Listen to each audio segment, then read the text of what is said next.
Hoy les vamos a presentar un tema buenísimo, divertido. Un hermoso modelo de Machine Learning que nos ayuda con la gestión del fraude. Predicción de tasa de abandono de una membresía o de una entidad bancaria. También nos puede ayudar con la gestión de inversiones. Si invertir, si no invertir, ¿cuándo invertir? Entre muchos otros. Árboles de decisión. Hoy nos encontramos con el experto en ciencia y tecnología, Simón Alejandro Morales Robles, con quien hoy le vamos a explicar con total claridad qué son los árboles de decisión, así, habladito. Después veremos un poco la matemática, lo que es la función de pérdida y los supuestos que necesitamos garantizar para poder aplicar este modelo. Un árbol de decisión es una estructura en forma de árbol, donde cada nodo interno representa una característica o un atributo. Cada rama representa una decisión tomada en base a ese atributo o a esa característica. Y cada hoja representa el resultado de una decisión. En otras palabras, el árbol se divide recursivamente en ramas más pequeñas, basadas en las características de los datos, hasta que se alcanza un punto donde se puede realizar una predicción. Y de esta manera, en la parte superior del árbol vamos a tener el nodo raíz, o básicamente la variable más importante del set de datos. A medida que desciende,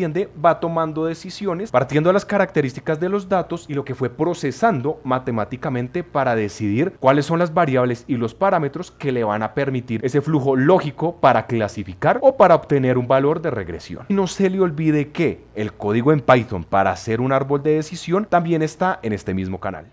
Las matemáticas pueden verse sencillas, pero son realmente poderosas. Se utilizan medidas como el índice de Gini o la entropía de Shannon. El algoritmo selecciona el atributo que mejor divide el conjunto de datos en subconjuntos más homogéneos. Esto se logra calculando alguna medida de impureza o ganancia de información. Durante el proceso se construye un árbol de decisión, donde cada nodo interno representa una decisión basada en un atributo, y cada hoja representa una clase o un valor de predicción. Y resulta que en este modelo particular no se busca la utilización de una función de pérdida como lo hemos visto en los otros modelos supervisados o en las redes neuronales, por ejemplo. En cambio, los árboles de decisión se construyen utilizando criterios de impureza o ganancia de información, como bien estaba diciendo Simón. No se preocupe, sé que puede estar sonando un poco complejo, pero no hay nada que un buen ejemplo no logre resolver. Aquí en mi pantalla y acá en su pantalla está viendo un ejemplo que nos envía el Banco Monserrate. Resulta que ellos tienen 4 variables que determinan si una persona va a tener acceso a su categoría premium. Tenemos reportes centrales, si le gusta El Señor de los Anillos, si le gusta la pizza y la cantidad de litros de agua que toma al día. Nosotros, con mucha gracia, podríamos ponernos a comparar las columnas y a decidir a ojo cuáles son los criterios que utilizó el banco para decidir si entra esta categoría o no. Pero para eso contamos con estos modelos. ¿Cómo se aplica entonces el índice de Gini y el índice total de Gini? Veámoslo inicialmente con la variable de si ama o no la pizza. Tomemos la variable y la posibilidad de que le guste y la posibilidad de que no le guste. Cada una de esas decisiones va a tener una repercusión en si es aceptado o aceptada en el grupo premium para la gente chévere. Si nos remitimos a nuestro dataset, vamos a ver que 4 personas que sí aman la pizza. ¿Y esto cómo repercute en la variable final? Hay 2 personas que sí aman la pizza y fueron aprobados, y hay 2 personas que aman la pizza y no fueron aprobadas. Por el otro lado, tenemos 4 personas que no aman la pizza. No sé cómo viven. Y de esas 4 personas, 4 no fueron aceptadas en el grupo, por lo tanto 0 sí fueron aceptadas. Ahora lo que hacemos es aplicamos la fórmula de Gini para cada una de esas decisiones que acabamos de mencionar, y aquí está el resultado de los 4 índices de Gini. Ahora tenemos que hallar el índice total de Gini, que lo hacemos mediante esta fórmula, y de esta manera obtenemos que el índice total de Gini para esta variable es de 0,25. Haga una pausa y usted desarrolle el índice total de Gini para el reporte centrales, para si ama a Lord of the Rings o no, y para litros por día. Seguramente mientras lo hacía se dio cuenta que litros por día es una variable diferente a la que veníamos trabajando, ¿cierto? Anteriormente veníamos con cualitativas, pero esta es cuantitativa. El procedimiento es muy sencillo, póngale atención. Usted va a organizar la tabla de menor a mayor partiendo de los valores de esa columna, de la columna numérica. Va a hallar el promedio entre cada par de filas y ese valor es el que va a determinar la decisión. El promedio entre 0.5 y 1 es 0.75. Ese va a ser el parámetro de decisión. Entonces vamos y revisamos. ¿Cuántas personas están por debajo de 0.75 litros por día? Revisamos en nuestra tabla y aparece que solo una persona. ¿Esa única persona entró o no entró al club? No entró. Por lo tanto, en esa rama tenemos 1 de no haber entrado y 0 de sí haber entrado. En la otra rama que vamos a tener 7 personas, ¿cierto? De esas 7 personas, 5 no entraron y 2 sí entraron. Procesamos las mismas fórmulas que hicimos anteriormente y vamos a llegar a este resultado. La variable D, si una persona está tomando menos de 0.75 litros por día, va a tener un Gini total de 0.35. Y usted con total juicio ya halló los Ginis totales de todas las variables. Y se va a dar cuenta que si lo hizo manualmente es un proceso lento. Y estamos hablando de 4 variables y 8 personas. Este es uno de los motivos por los cuales las máquinas nos ayudan con todo esto. Cuando tenemos una gran cantidad de variables, una gran cantidad de personas o de ítems. Y tenemos acá ordenados todos los índices de Gini, donde la variable con menos impurezas es si ama o no el Señor de los Anillos con 0.16. No me sorprende. El nodo raíz va a ser esta variable, si ama o no el Señor de los Anillos. Después, ¿qué vendría?